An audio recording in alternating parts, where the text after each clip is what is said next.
Hey, this is Pranav here again, and every week I take a big idea by a thought leader, an expert, a founder, a consultant, and try to break it down so that you and I we can learn from it as we construct our own big idea.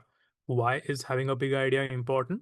Well, because we are living in this age where it's getting super noisy, AI is adding to the noise, and it's just becoming very, very hard to stand out.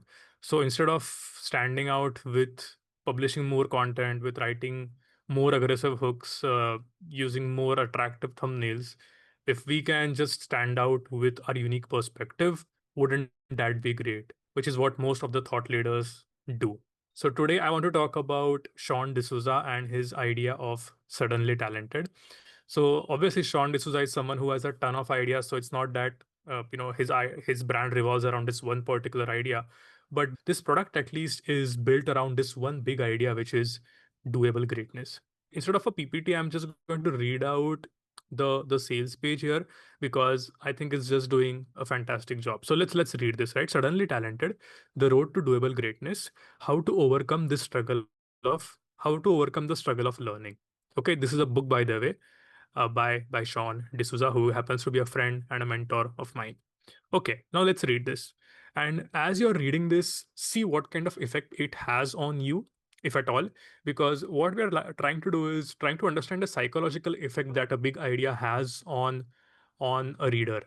Okay, what is it about a big idea that makes them fall in love with your brand? Specifically, let's look at this particular thing and let's just be mindful of how our brain is reacting to this as I read this. Let's say you want to be outstandingly good at something. Do you have to be a genius at it? Okay, that's a very thought-provoking, intriguing question. Do you really want to be a genius? What if you just wanted to be very good at something? Do you need to be a genius? Most of us don't care about genius at all. However, conditioning causes us to strive for a genius level that wouldn't necessarily make us happy. We put so much energy into trying to be the best in the world, we start chasing something that we don't want or need in the first place. What if we stopped aiming for genius and started the journey towards doable greatness instead? What is doable greatness? Doable greatness is a stage you can get to in next to no time at all. It's a stage where you don't have to struggle to learn a new skill. It's a scenario where friends, colleagues, even skeptical family members see you as being a professional. Instead of spending endless time trying to cultivate a skill, you are seen as stunningly good at what you do. What's more is that you're not just seen as having a skill in one area, but in several vastly separate domains. Instead of putting all our energy into one crazy goal, what if we got good at six or seven skills instead? So as you can see, this graph explains how instead of going from hopeless to genius, you can actually make an impact just by being at this stage of doable greatness, right?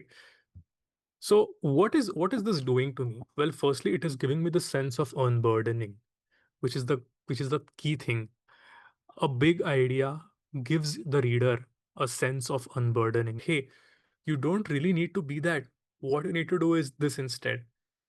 And in fact, it's easier.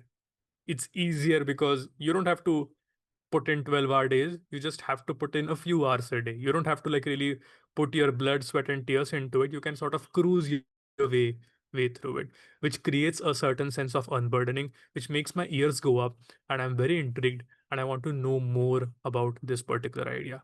All of this to say is that a big idea gives you that unburdening. A good and effective big idea is the one that makes the reader go, "Whew, I don't need to carry that burden anymore." I hope this helps. Thank you.